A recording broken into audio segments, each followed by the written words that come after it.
ఒక ధ్యానం చేస్తున్నామని చెప్పేసి కూర్చుంటుంది స్పష్టంగా ఉంటున్నామా లేదా అనేది మొట్టమొదటి మాట.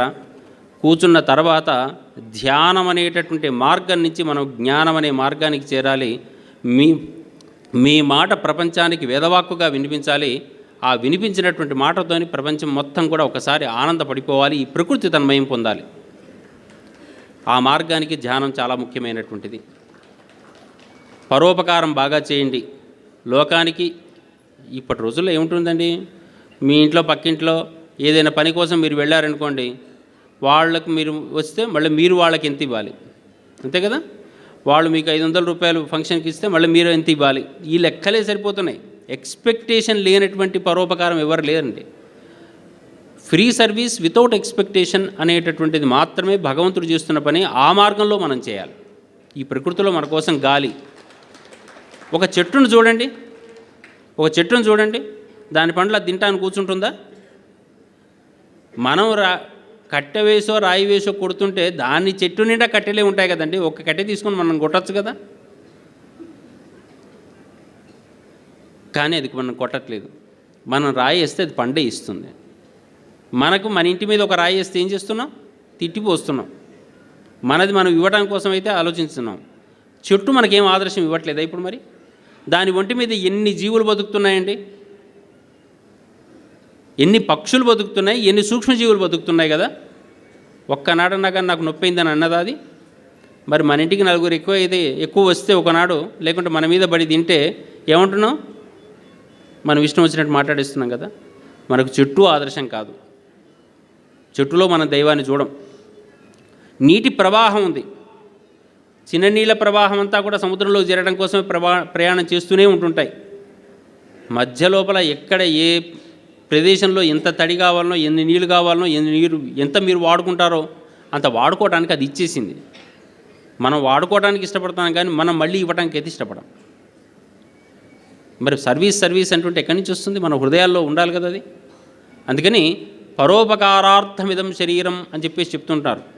ఈ శరీరం అనేది పరోపకారం కోసమే. భగవంతుడు ఇచ్చింది దేనికోసం అంటే, ఎన్నో పుణ్యాలు చేస్తేనే ఇంత మంచి శరీరం వచ్చింది ఈ జన్మ లోపల. రాయప్రోడు సుబ్బారావు అని ఒక మంచి కవి అంటుంటాడు, ఏ మంచి పువ్వులను ప్రేమించినావో నిన్ను మోసే ఈ తల్లి కనక గర్భమున అంటాడు. ఎంత మంచి పుణ్యాలు చేసి ఉంటావు, ఇంత అందమైన రూపం వచ్చింది, ఇంత అందమైన గుణాలు వచ్చాయి, ఇంత మంచి బుద్ధి వచ్చింది. కానీ మరి ఇంత మంచి బుద్ధి, ఇంత మంచి శరీరం వచ్చిన తర్వాత ఇంతకన్నా గొప్ప పనులు చేయడానికి వచ్చిందా, ఇంతకన్నా పనికిరాని పనులు చేయడానికి వచ్చిందా? గొప్ప పనులు చేయడానికే వచ్చింది అనేటట్టు చేస్తున్నామా? అందుకని పరోపకారం అనేటటువంటిది విపరీతంగా చేయాలి. ఎక్స్పెక్టేషన్ లేని పరోపకారం. రెండవది దానం. లోకంలోకి వచ్చిందే దానం చేయడానికి, దాచుకోవడానికి రాలేదు. నిజంగా తన దగ్గరికి ఇంతమంది ఉన్నారు అని చెప్పేసి ఉన్న వయసులన్నీ కూడా ఆయన దాచుకోదలుచుకునేటట్టయితే కోట్ల ఈశ్వరుడు అవుతుంటారు మన సారు. కానీ ఇప్పుడు ఆయనకు ఆస్తి డబ్బు కాదు,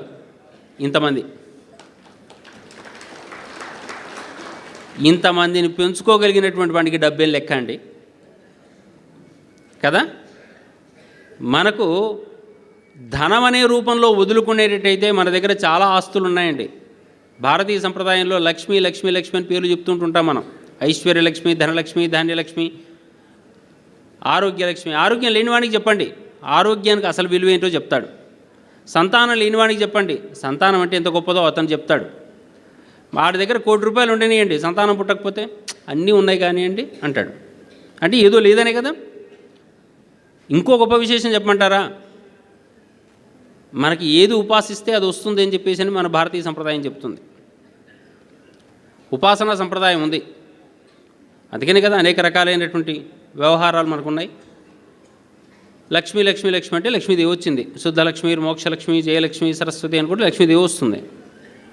కానీ మన కర్మ ఏంటంటే, నాకు అది లేదు, నాకు ఇది లేదు, నాకు అట్లయితుంది, నాకు ఇట్లయితుంది, నాకు ప్రాబ్లం, నాకు పరేషాను, ఇట్లా మనం మాట్లాడటం మొదలు పెడతాం. ఇప్పుడు మీరు ఏది ఉపాసిస్తున్నట్టు? లేదు, పరేషాన్, ప్రాబ్లం.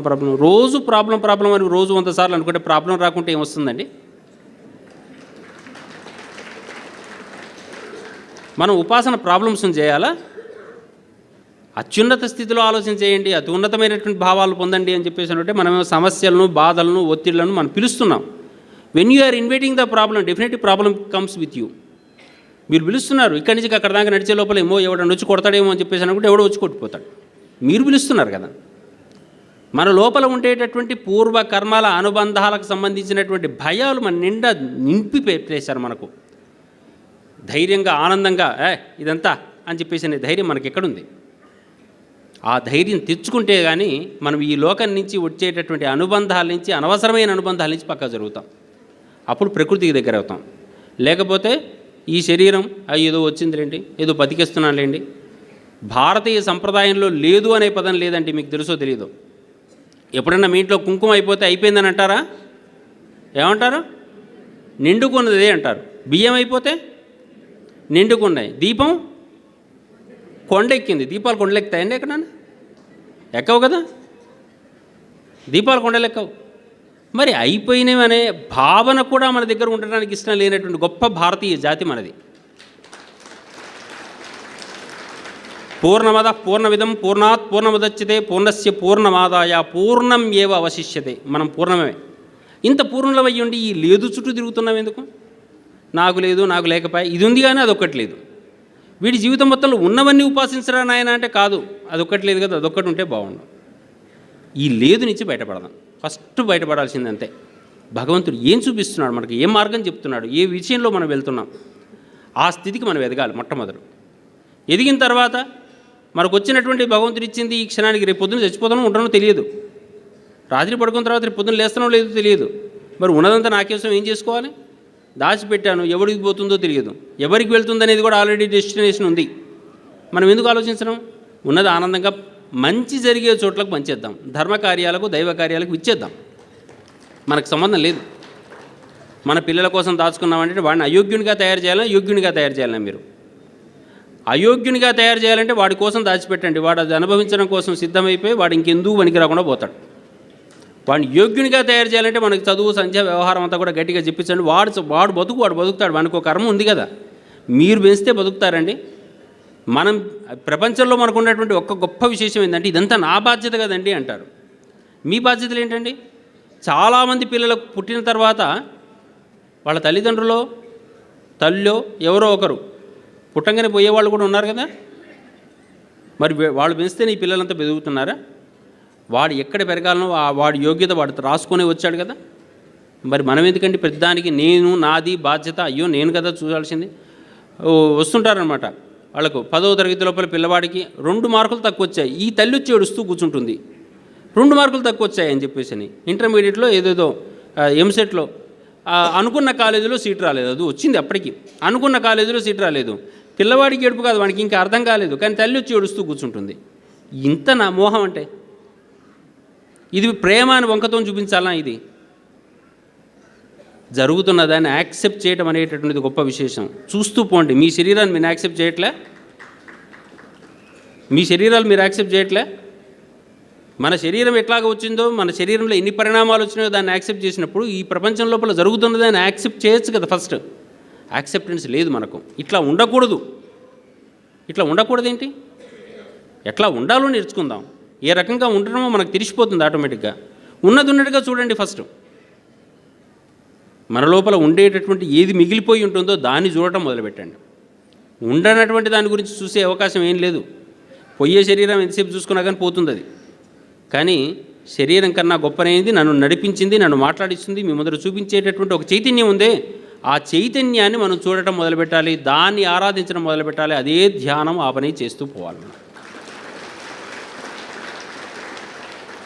మిత్రులారా, పరోపకారం, దానం, ధ్యానం, శరీరాన్ని రోజు 2 సార్లు చక్కగా కడుక్కోవడం, లోపలి శరీరాన్ని శుద్ధి చేసుకోవడం కోసం కాసేపు యోగా ప్రాణాయామాలు చేసుకోవటం, ఆ తర్వాత మనస్సును నిర్మలంగా ప్రశాంతంగా ఉంచుతూ జరుగుతున్నదాన్ని చూస్తూ ఉంటూ నిరంతరం మనకన్నా ఉన్నత శక్తి చుట్టూ ఉండటం అనేటటువంటిది నేర్చుకుంటూ అనవసరమైనటువంటి ఊహలకు, అపోహలకు తావులు లేకుండా హాయిగా, ఆనందంగా అందరి లోపల ఉండేటటువంటి ప్రయత్నం వైపు దృష్టి పెట్టేటట్టయితే మనిషిగా తప్పనిసరిగా మారతాడు. ఇక్కడికి వచ్చినటువంటి ధ్యానులందరూ కూడా దాదాపుగా సగం ఆలోచనలతో వచ్చిన వాళ్ళే. మరింతగా మిమ్మల్ని కోరుకునేది ఏంటంటే గురువుగారి పక్షాన పూర్తి స్థాయిలో మనీషులుగా ఈ ధ్యాన మహాచక్రం నుంచి ఎదిగి వచ్చే సంవత్సరం ఇక్కడికి వచ్చేసరికి మేము ఆత్మానందంతో ఆనందంగా ఉన్నామనే వాళ్ళే రావాలని చెప్పేసి కోరుకుంటూ ఉంటాం.